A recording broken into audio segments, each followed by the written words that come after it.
오늘은 금 투자를 하고 왔습니다.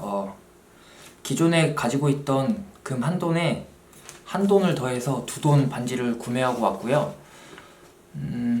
지금 지난주에 미국이 금리 인하를 한다고 해서 금값이 상당히 많이 올랐습니다. 그래서 금 투자에 관심을 갖게 됐고요.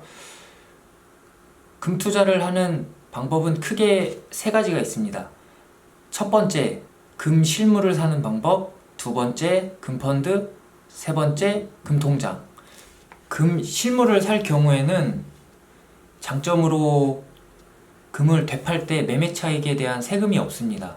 그리고 단점으로는 금을 살 때 붙는 부가가치세 10%와 금을 되팔 때 내는 수수료 5%.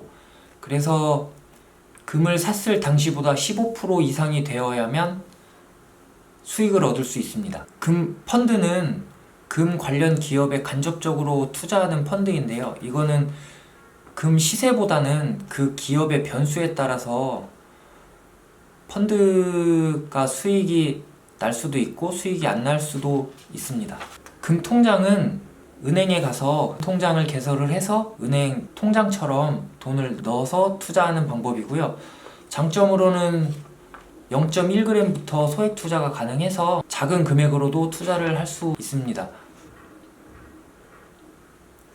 그리고 매매 차익 시 이자 소득세를 내지 않는 장점 또한 있고요. 단점으로는 은행에서 만드는 통장이지만 예금자 보호법을 받지 못합니다. 그리고 금 통장은 달러와 연관이 있어서 달러 하락 시 손실을 맞는다는 단점도 있습니다. 금 가격이 변동되는 요인을 조사를 해봤고요. 제일 큰 요인은 달러입니다. 금은 달러와 반대로 흐른다. 지난주에 미국 금리가 인하한다는 뉴스가 나오고 금 가격이 많이 상승했는데요. 그래서 미국 금리와 금 가격이 얼마나 연관 관계가 있는지 한번 조사를 해봤습니다. 이쪽은 20년간 미 연방 금리에 대한 그래프고요. 이쪽은 20년간 금 시세 변동에 대한 그래프입니다. 금리가 인상이 되면 달러가 강세로 돌아서서 금 가격이 어느 정도 하락하고, 금리가 인하하면 달러가 약세기 때문에 금 가격이 어느 정도 상승을 합니다.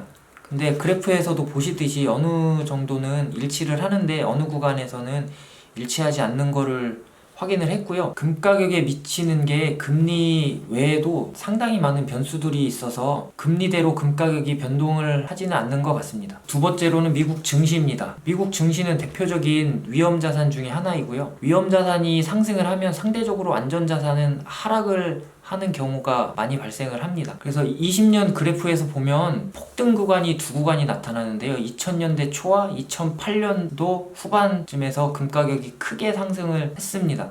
그 이유는 2000년대 초에는 닷컴 버블이 발생을 해서 증시가 폭락을 했고, 그로 인해서 그 증시에 몰려있던 돈들이 안전자산 쪽으로 이동을 하면서 금 가격이 많이 상승을 했고요. 2008년도 후반에는 리먼 사태가 발생을 해서 미국 증시가 한 번 더 폭락을 하였습니다. 미국 증시가 오른다는 건 달러나 해외의 모든 돈들이 미국으로 쏠린다는 겁니다. 그러면 미국으로 돈이 몰리게 되면 달러는 상대적으로 강세가 되게 되고, 금은 달러와 반대로 흐르기 때문에 미국 증시로 돈이 몰리면 금 가격은 어느 정도 하락을 하게 되는 경우를 볼 수 있습니다. 그래서 이 모든 거를 손쉽게 볼 수 있는 지표 중에 하나가 달러 인덱스라는 지표인데요. 이제 달러 인덱스가 높아지면 달러가 강세이고, 달러 인덱스가 낮아지면 달러가 약세가 되게 되는 겁니다. 그래서 달러가 강세가 되면 금은 하락하고, 달러가 약세가 되면 금은 상승하게 되어 있습니다. 다음 그래프에서 보듯이 2001년과 2007년에는 닷컴 버블로 인해 달러 약세가 발생을 해서 금 가격이 상당히 상승을 하였고, 2008년 초반부터 2008년 중후반까지는 달러가 강세를 보여서 금이 하락을 하였습니다. 2008년 후반 리먼 사태가 발생해서 미국 증시는 또 한 번 폭락을 하였고, 그로 인해 금 가격은 등을 하게 됩니다. 2013년부터 현재까지는 미국 경제가 화랑기를 맞아서 FOMC에서 미국 금리를 인상을 해서 달러가 강세로 돌아서고, 그로 인해 금 가격은 하락하게 되는 걸 볼 수 있습니다. 이렇듯이 달러 인덱스를 활용을 하면 금 가격이 어느 정도 변동을 할 수 있는지를 사전에 좀 예측을 해서 금 투자할 시기를 정할 수 있습니다. 달러 인덱스가 90에서 92, 3 정도 사이면 전문가들이 달러가 안정화돼 있다 이렇게 보고 있고요. 만약에 90 이하로 떨어진다 그러면 달러가 약세기 때문에 그때는 달러나 해외 자본들이 미국에서 빠져나가는 시기가 됩니다. 그래서 그때는 안전자산인 금을 투자를 하기에 적기라고 저는 생각이 듭니다.